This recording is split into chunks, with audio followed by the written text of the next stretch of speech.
Okay, so you could humanize AI-generated text in several ways. So one is using conversational language.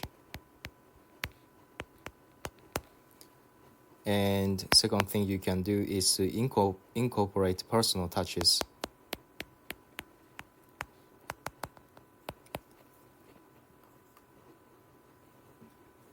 Three is adjusting the flow and structure.